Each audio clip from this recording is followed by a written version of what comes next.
My father, John Marston. This story wouldn't be complete without telling who he was and what he did.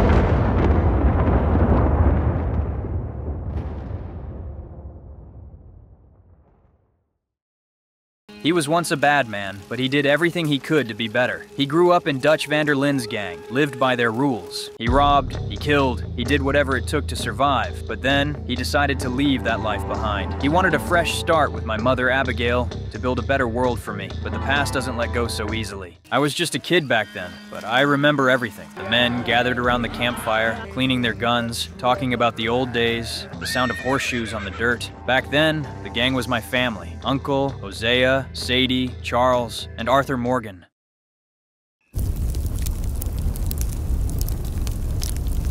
Arthur, he was one of the most honest men I've ever known. He taught me how to fish, how to be a good man. He was tough, didn't talk much, but he always looked out for me and my mother. He was like an older brother to me. He and my father didn't always see eye to eye, but deep down, they wanted the same thing, a way out of this madness. Thank you, brother. I want you to not look back. Like I said. But things in the gang weren't right. Dutch used to be a man who gave people hope, but over time, greed, ambition, and paranoia consumed him. At first, I didn't understand, but Arthur saw it all. He was the first to realize that the gang was rotting from the inside. One by one, everyone around us disappeared. Hosea died. Lenny died. The loyal men either vanished or found themselves in a war they couldn't win.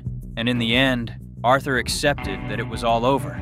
I don't remember Arthur's last moments, but I know from my father what I've heard.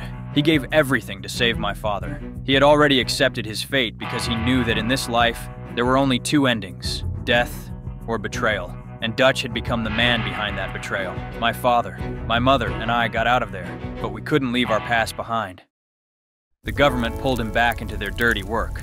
Some of his old gang members were still out there, and the state wanted him to finish the job. They had leverage. Us, his family. My father had no choice but to face his bloody past. He hunted down Bill Williamson, Javier Escuela, and finally, Dutch van der Linde. He tracked down and took down the men he once called brothers. He did it to buy our freedom, and when it was over, he was free. Or at least, that's what we thought.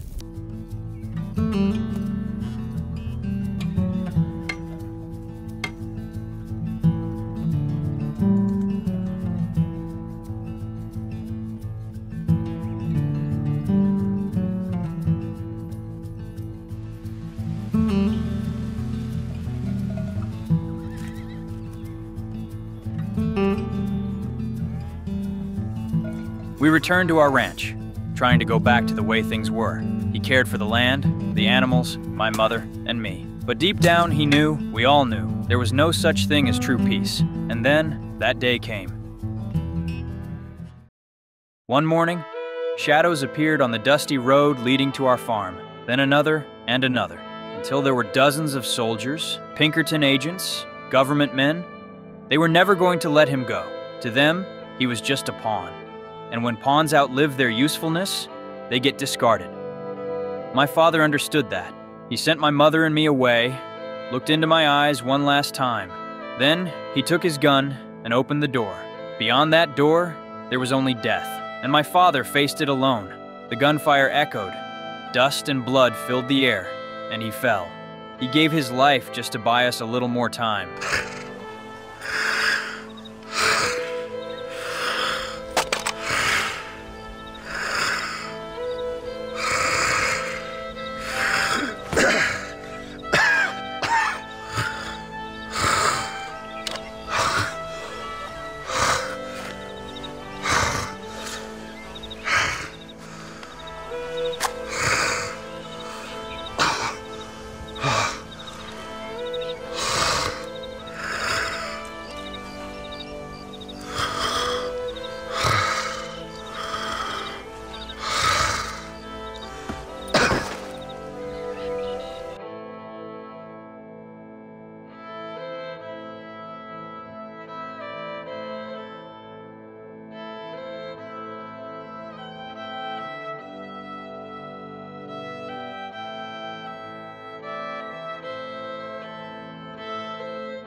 But time doesn't heal everything.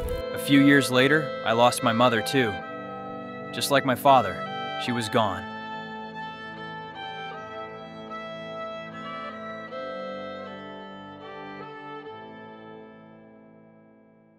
And me? I spent years thinking, would revenge change anything?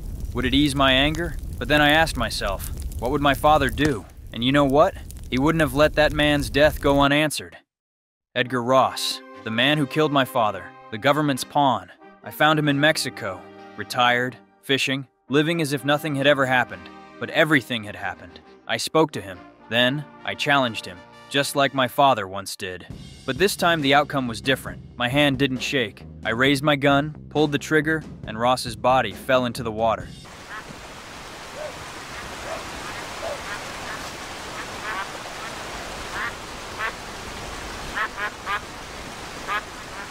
Did it bring me peace? Number, my father is still gone. My mother too.